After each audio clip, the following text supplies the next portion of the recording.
এই যে হঠাৎ করে বাচ্চাগুলো মারা গেল এবং খুব মুমূর্ষভাবে মৃত্যু হলো, কাউকে কাউকে শনাক্ত করাই যাচ্ছে না। আর যারা মারা গিয়েছে, এত কষ্টে বাবা মার সামনে অনেকে মারা গেছে, আহত হয়ে যারা হাসপাতালে কাতরাচ্ছে, আমি এমন ছবিও দেখেছি যে আত্মীয় স্বজন, বাবা মা, মামা, চাচা ভিতরে ঢুকতে পারছে না, বাইরে গ্লাসের বাইরে মাথা ঠুকে ঠুকে কাঁদছে। এদের আসলে সান্ত্বনা কি?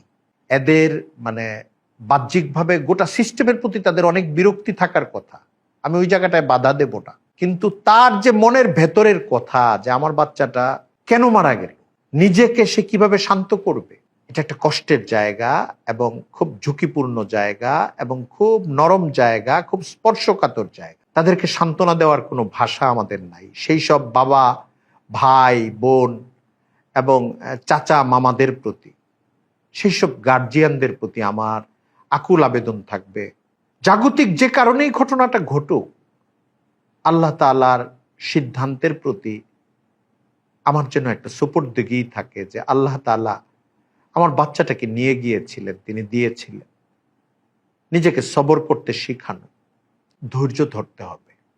আল্লাহর কাছে আমাদের মৃত্যুর পরের যে জীবন আছে, এই কথাটাকে মাথায় রেখে নিজেকে একটু শান্ত রাখতে হবে।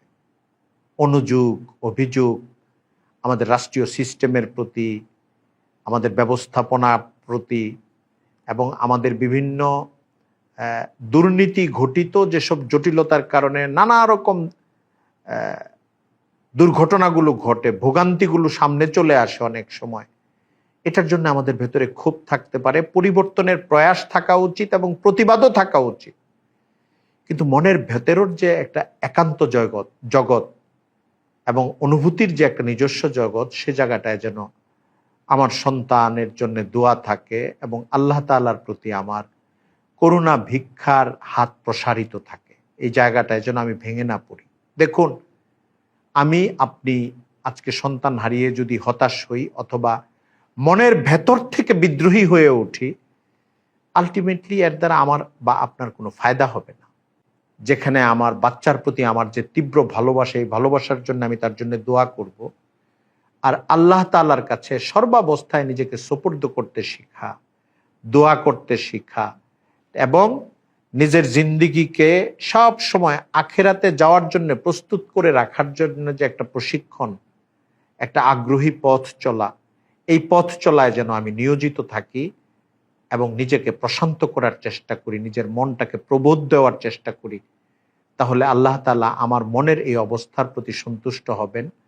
আল্লাহ তাআলা প্রত্যেককে উত্তম বিনিময় দান করুন এবং প্রত্যেকের মনকে প্রশান্ত করে দিন।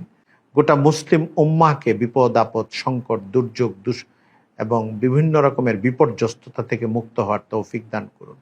ওয়া আখিরু দাওয়ানা আলহামদুলিল্লাহি রাব্বিল আলামিন।